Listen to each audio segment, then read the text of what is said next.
Assalamualaikum ibu-ibu. Hari ini kita akan mengadakan Penov Buta, yaitu penyuluhan inovatif pada ibu baduta tentang imunisasi booster atau lanjutan. Perkenalkan, saya Bidan Sari dari Puskesmas Jurumudi Baru. Hari ini kita akan membahas tentang imunisasi booster. Apa itu imunisasi? Imunisasi adalah suatu upaya untuk memberikan kekebalan pada tubuh bayi dan anak terhadap penyakit tertentu. Imunisasi booster atau lanjutan adalah imunisasi yang diberikan pada anak bawah 2 tahun untuk mempertahankan kekebalan tubuh. Tujuan imunisasi lanjutan atau booster adalah melengkapi imunisasi dasar pada bayi yang diberikan pada anak baduta atau bawah 2 tahun. Dan tujuannya adalah yang pertama, untuk daya tahan tubuh atau kekebalan, dan yang kedua, mencegah timbulnya penyakit. Penyakit yang dapat dicegah dengan imunisasi adalah yang pertama, penyakit hepatitis, penyakit TB paru, penyakit difteri dan polio, serta penyakit campak dan rubella. Berikut ibu-ibu bisa melihat tentang jadwal pemberian imunisasi.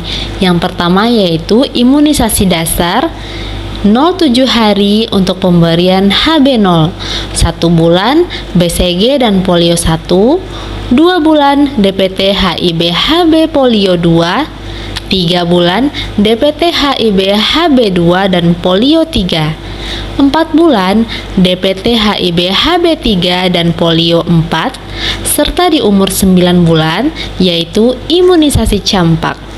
Imunisasi booster ada 2 jenis. Yang pertama, DPT HIB-HB pada usia 18 bulan dan 2 imunisasi campak pada usia 18 bulan.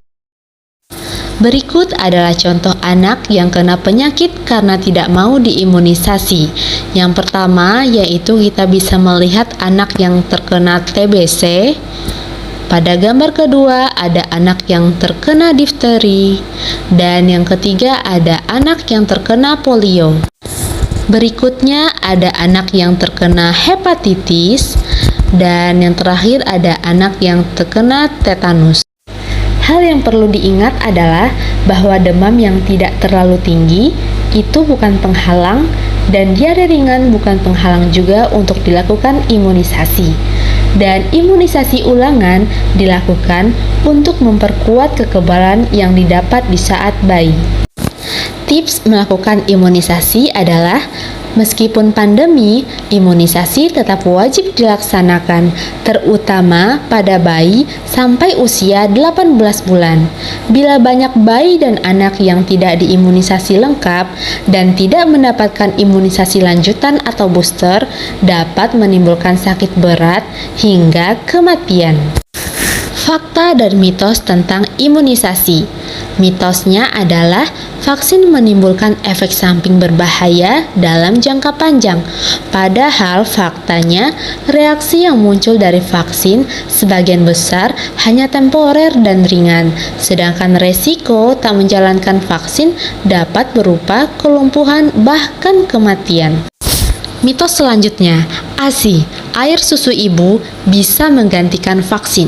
Padahal faktanya, ASI dan vaksin saling melengkapi membangun kekebalan tubuh bayi dan anak. Mitos selanjutnya, kandungan vaksin membahayakan kesehatan. Padahal faktanya, semua vaksin dalam program pemerintah dijamin aman. Selanjutnya, di manakah kita bisa mendapatkan imunisasi? Yaitu bisa di posyandu, rumah sakit, puskesmas, praktek dokter ataupun bidan, lalu bisa juga di PAUD atau sekolahan. Dan hal yang harus kita perhatikan adalah yang pertama, cuci tangan saat akan datang dan selesai imunisasi. Yang kedua, memastikan jadwal imunisasi sesuai usia dan rekomendasi yang berlaku. Yang ketiga, lakukan jaga jarak dan jaga anak. Yang keempat, jauhi orang yang batuk pilek. Dan yang kelima, bila ingin menunda imunisasi, konsultasi dulu dengan bidan ataupun dokter. Let's go, ayo lengkapi imunisasi. Imunisasi dasar dan imunisasi booster atau lanjutan. Yuk imunisasi supaya anak kita sehat dan bahagia. Indonesia hebat berawal dari imunisasi. Semoga video ini bisa bermanfaat ya. Terima kasih. Assalamualaikum warahmatullahi wabarakatuh.